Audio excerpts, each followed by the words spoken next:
animal character design. And when I grew up, I was always visual and words weren't really my thing. So I used to join shapes. Actually started with play therapy, so to speak. I used to play with different things in my uncle's greenhouse, all the little squares and the different shapes you get as a kid. And I used to sort of assemble and join things, and eventually it sort of turned to art. And I realized by joining sort of basic shapes, I can create sort of larger structures. So naturally love Lego and different things like that. And it's gone full throttle all the way to now, where I'm doing these art wellbeing workshops to help people to express themselves and build their confidence. So I am ADHD myself. I'm neurodiverse. I have a long list of ailments which are invisible, so I mask all the time. But I just wanted to share sort of how I got to this point of being neurodiverse, finding out that I am neurodiverse. So the reason I want to share this is because I don't want other people to sort of struggle as I've been struggling in my life. I've had late adult diagnoses, and I want to sort of make certain phrases common knowledge if possible. Now, back in 2020, my private psychiatrist, because I had to go private with a lot of these things, said, he diagnosed me with ADHD. He was saying to me, "I'm so grateful that you're still alive and you're still sitting here in front of me with everything that you've explained with your trauma and your neurodiversity. But you are sort of alluding signs to autism, but I can't diagnose you because I'm not a professional in this." So I was on this long waiting list under the NHS, and I wrote out all these reasons why I thought I was autistic, but I sort of just put it under my bed because I had other health issues to focus on over this last 10 years. So my sort of symptoms in terms of why I thought I was autistic included burnout. This was just a huge key feature for me. Emotional dysregulation, although I didn't know these were the words for these things that I was struggling with at the time. Overwhelm and sensory overload.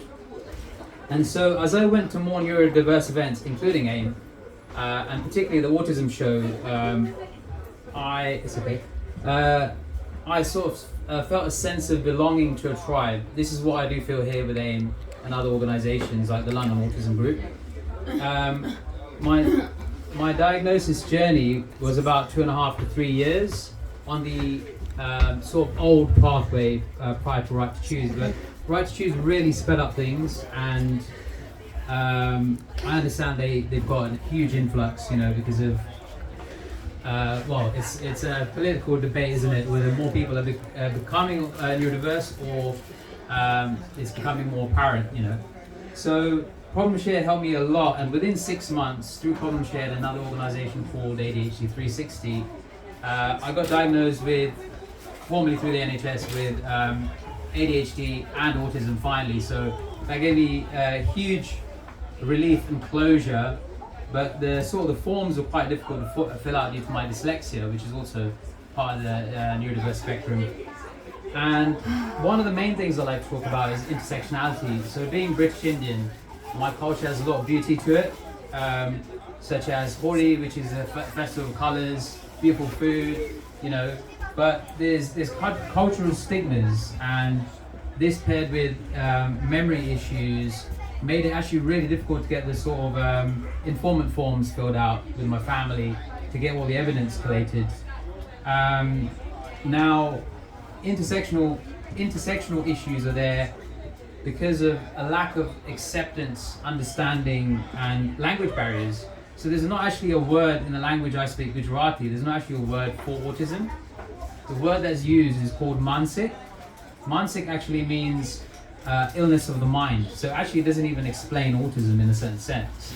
So the way I would describe neurodivergence and the things I'm struggling with in my language is, in art we have a thing called negative space.